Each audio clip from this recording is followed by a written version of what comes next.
For the last few months, I've implemented HomePods into my smart home setup. There have been some really neat things about them and some things that I think Apple can improve upon. Full disclosure, Apple did loan me 2 HomePods and this HomePod mini. However, no money's changed hands and I do not get to keep these. These go back to them after this video. Also, they're seeing this video for the first time just like you guys are.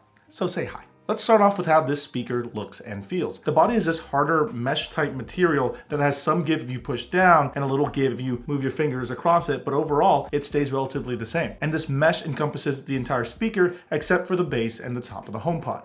Beyond that, physically, there's not much else to talk about because you don't really see much else around the speaker. There's no aux jack, no optical port, or USB Type-C port that you might find on some other speakers. It's pretty minimalistic overall. To set up the HomePod, you need an iOS or iPadOS device, so an iPhone or an iPad. Setup is super simple. You keep your phone close to the HomePod and a prompt will appear on your screen, kind of like the way AirPods do on your iPhone screen. Once paired, the HomePod can be used through the Apple Home app. From there, if you want to control the HomePod, you can do it through touching the top glass, using Siri on your phone or other devices, or through the Apple Home app. And if you have 2 of these, you can pair them together to get a really immersive audio experience. All right, but that's all just paper specs. How is it in actual everyday usage? Well, with just a single HomePod, I was pretty impressed with how it sounds.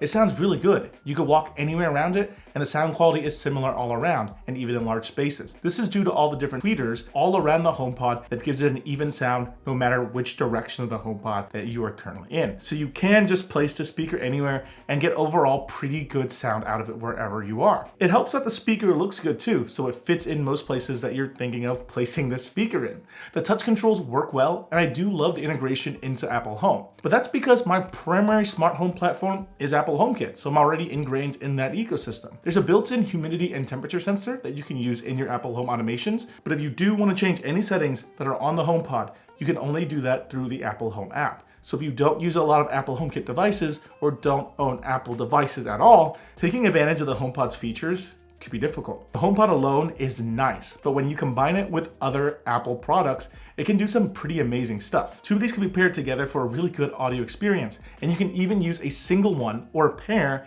as speakers for your Apple TV. And if your TV has an eARC HDMI port, you can even use the HomePod as speakers for anything else you might watch on your TV, as well as gaming consoles. In the primary bedroom of my house, I've been using a Sonos soundbar, and once I switched it out for a pair of HomePods, I quickly noticed how much more bass and clarity I was hearing in the audio coming out of the HomePods.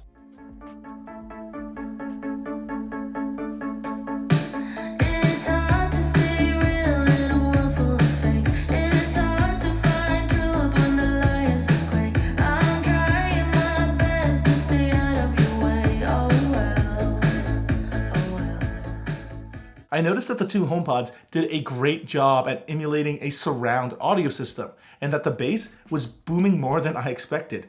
Maybe a little too much, to the point where I did want to adjust it through EQ settings. However, within the Apple Home app, there was no way to properly adjust EQ settings. The only setting that you can adjust in terms of sound was to reduce bass. And by turning that off, I thought there was too little bass. I really wish there was some sort of EQ or adjustability to the sound of the HomePod. But again, the bass was definitely enough and I could hear it while my wife was watching TV in the bedroom and I was in the shower, which is right next to the bedroom.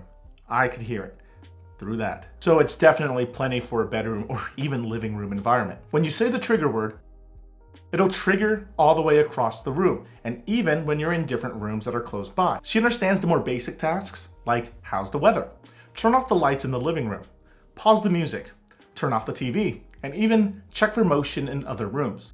It's great with the basics, but at times I feel like what's available on the HomePod could be used better. Why is it that when I set a timer, the only way I can figure out how much time is left on the timer is either I ask it directly, how much time do I have left on the timer, or I have to go into the Apple Home app and click on the HomePod. They could use the light on the HomePod's top display to slowly shift colors to when the alarm will go off, giving me a general idea of how much time I have left on that timer. Displays on other smart home platforms, like the Google Nest display, has an actual display where you can see some important information. So the main way to interact with your Apple Home through this HomePod is just to hear what it says to you. And audio alone isn't always the best at conveying what needs to be conveyed. Sometimes having an actual physical display could be better. Okay, since I started that comparison, how does the HomePod compare to other smart speakers? And what does smart speaker even mean? Other than the obvious, of course, it normally means a device that can be used as a speaker, as well as a device that has smart capabilities like voice assistance, Bluetooth or Wi-Fi connectivity, and you're able to stream to the speaker or do other cool stuff with it. But at the core of the device, you can separate it into two different devices that does two different things: act as a speaker and a smart home assistant. And there's a lot of different products that at first you might think are exactly like it. Namely, these two products, a Google Home and Sonos speaker. These are older versions of each, but the point is kind of the same. These are all smart speakers, but not all smart speakers are the same. It's kind of like a spectrum between whether something is closer to a smart home product or a speaker. The Google Home or Google Nest line of products are very smart home oriented, while the Sonos lineup of products are closer to speakers with a few smart features built in. The HomePod is somewhere in the middle with some great smart home features and some amazing speaker features, like the ability to use them as speakers for everything on your TV, not just for the Apple TV. But unlike those smart speakers, the HomePod has one major flaw. It's very much an Apple accessory. A device that required you to use another Apple device to set up, works best with Apple devices to cast to it, and does need some other Apple devices to access some of its best feature. And if you're not in that ecosystem, then this $300 price tag isn't just $300 anymore. It's a learning curve, more cost, and potentially segmenting your different devices into different ecosystems. But there is a product that lets you dip your toes into the world of Apple home tech without pouring $300 into it, and that's the HomePod Mini. And let me tell you, the HomePod Mini is a good value. At $100, it provides all the same features as the HomePod. You can use them in a pair, cast to it, use it with your Apple TV and TV speakers, and talk to Siri and control your smart home all from this tiny little device. It even comes with humidity and temperature sensors, just like its older brother. The main differences are the Mini is smaller, comes in a bunch of different colors, and doesn't sound as good as the full-size HomePod. But I found that it still sounds good enough as a speaker for listening to music, and a single one sounded way better than my TV speakers. If you're looking at HomePods, I think the Mini is a great place to start, especially if you're trying to see if you actually need or want the larger one. So at this point, I think it's conclusion time. The HomePod sounds great, it looks good, and it's the perfect companion in an Apple smart home. There are similar price speakers that sound better. There are cheaper smart speakers that does smart home functions better. But the HomePod is both a great sounding speaker and a solid smart home device. But honestly, all that could be said about its smaller sibling, the HomePod Mini. But having a speaker that could be used to play my music, syncs up with other AirPlay speakers like my Sonos speakers, can be used with my TVs, controls my preferred smart home platform, and has built-in smart sensors, makes getting a few HomePod Minis really tempting to me as an Apple home user. But if you're not ingrained in the Apple ecosystem, skip this. If you're looking for the perfect Apple HomeKit companion with good sound, get the HomePod Mini.